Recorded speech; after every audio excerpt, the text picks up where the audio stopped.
vous avez raison de choisir le Volcan News pour vous informer. Mesdames, Messieurs, bienvenue à suivre cette nouvelle production.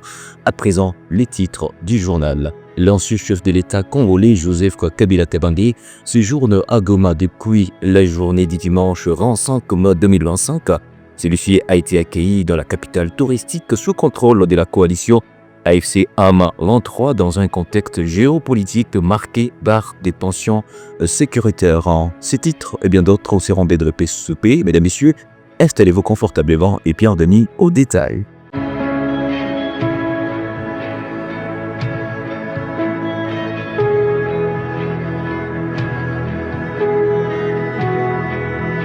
Joseph Kabila Kabange, ancien président de la République démocratique du Congo, est arrivé à Goma dimanche 25 mai 2025, faisant suite à son adresse à la nation tenue le vendredi 23 mai 2025. La coalition AFC M23 n'a pas tardé de réagir, monsieur étant bienvenu sur les sols congolais passant par la partie orientale dans l'est de la République démocratique du Congo. Celui-ci est détail que je propose avec Lissi Mosé.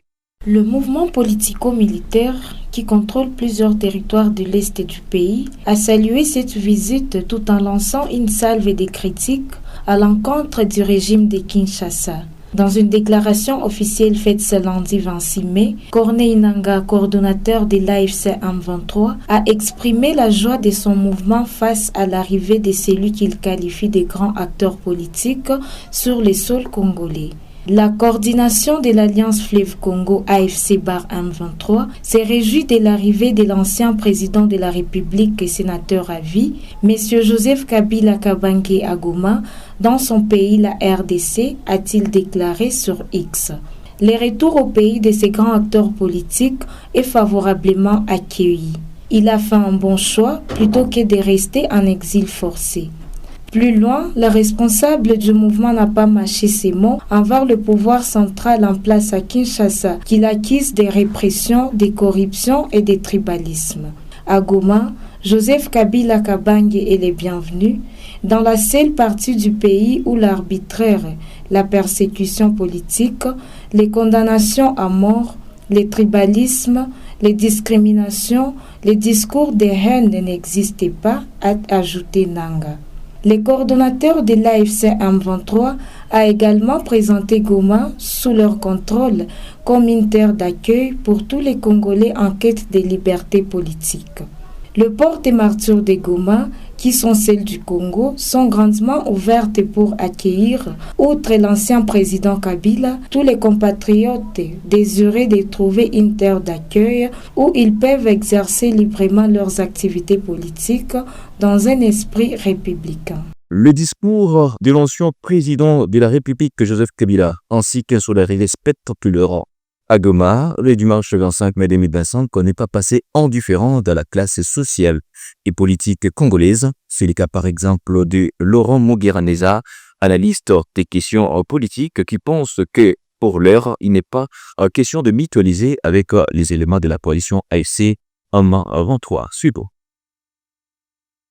Pendant que les efforts des Nations Unies, les efforts de Doha, les efforts de l'Afrique, de l'Afrique convergent vers le rétablissement de la paix et la signature d'un accord entre le Congo, la République démocratique du Congo et le Rwanda, nous avons regretté cette sortie médiatique qui vise à déstabiliser encore ou à légitimer la rébellion du M23 AFC, et ce qui matérialise sa promesse, c'est son arrivée justement à Goma, la partie est qui est sous menace de la AFC, qui est sous menace de l'agression rwandaise. Comment comprendre son arrivée à Goma? Mais il n'avait donné que la promesse qu'il serait dans cette partie de l'Est dans son discours, et d'ailleurs qui lui a valu la levée des immunités parce qu'on croyait qu'il était encore arrivé à Goma. Et son arrivée à Goma, pour nous percevons comme un appui légitime. C'est-à-dire, il veut légitimer la rébellion sur un ancien président de la République arrive au niveau où il peut être en connivence avec la rébellion du peuple qu'il a dirigé, nous n'avons que les yeux pour pleurer et nous pensons que le leadership africain continue toujours à être sali. Les sympathisants de la famille politique de l'ex-président se réjouissent à leur tour de l'arrivée de Joseph Kabila à Goma, malgré la situation sécuritaire qui prévaut à l'est de la République démocratique du Congo. Celui-ci, Jerry Kanida, membre du PPRD, qui salue cette arrivée. Kwanza karibu sana hapa kwetu Goma, papa Joseph Kabila Kabange. Tulisikia sebote na kisi ulianose wewe peke kama utafika Goma. Ulifika Goma deja watu wa Goma wote wanafurahi kusikia ki Rais Joseph Kabila Kabange iko Goma. Karibu tena sana, karibu hapa kwetu Goma. Alors paka saa hii yeye benye papa Joseph Kabila Kabange atasema si bote tuko tunachunga benye papa atasema, na ya muhimu benye tunajua ki papa alifika, si bote tunafurahi arriver ya papa Joseph Kabila Kabange hapa Goma. Aux guerres d'agression dans l'est de la République démocratique du Congo, Kinshasa rejette les accusations de Kigali sur les rapatriements des réfugiés rwandais. Le vice-premier ministre, ministre de l'Intérieur, Jacquemain Chabani, a rejeté catégoriquement ces accusations, les qualifiant d'inexactes et trompeuses. Suivez.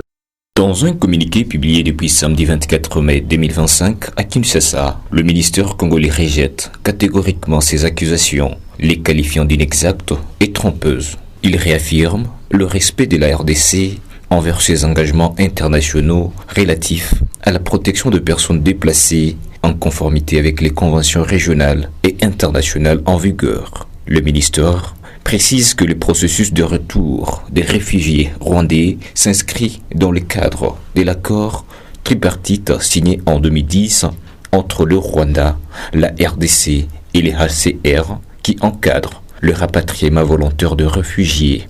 Ces cadres juridiques vient compléter celui signé à Kinshasa le 24 octobre 1994.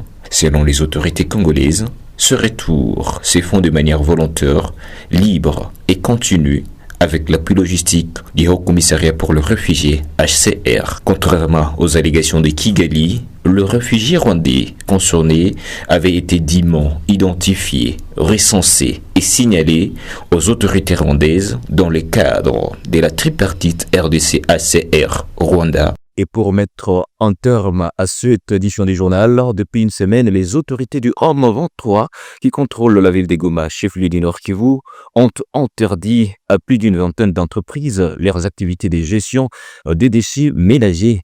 Ainsi donc, la gestion de l'assainissement de Goma a été confiée à des entreprises publiques. Détail. Les autorités du M23 justifient cette décision par la volonté de confier la gestion de l'assainissement à l'État et non plus aux acteurs privés comme auparavant. Les entreprises jusque-là chargées de la collecte de déchets regrettent cette mesure, se disant impuissantes face à ces changements. Leurs responsables dénoncent un retour en arrière de 20 ans dans les secteurs de l'entrepreneuriat et des solutions innovantes pour l'assainissement et la protection de l'environnement. Ils rappellent que Goma était devenue une référence provinciale grâce au dynamisme du secteur privé impulsé par des initiatives locales lancées en 2008. Parmi ces entreprises, la société BSC, apprécieuse des habitants pour la qualité de ses services, conforme aux normes internationales, a également été contrainte de suspendre ses activités. Comme d'autres, BSC a dû placer l'ensemble de ses employés, soit une vingtaine de personnes, en chômage technique, privant ensuite plusieurs familles de revenus et aggravant la précarité. Goma compte environ 2 millions d'habitants repartis dans 18 quartiers. De nombreux citoyens s'interrogent sur la capacité des nouvelles entreprises à assurer la couverture totale de la ville qui s'étend sur 125,7 km² avec une densité de 17 378 habitants par kilomètre carré. La gestion de déchets ménagers représentait une opportunité économique pour les entrepreneurs locaux, notamment à travers le recyclage, la transformation en compost ou biogaz, ainsi que la création de produits artisanaux ou des designs. Voilà ce qui met complètement fin à cette édition du journal. Mesdames et messieurs, merci à vous de nous avoir suivis. Portez-vous bien, vous et le vôtre. Au revoir.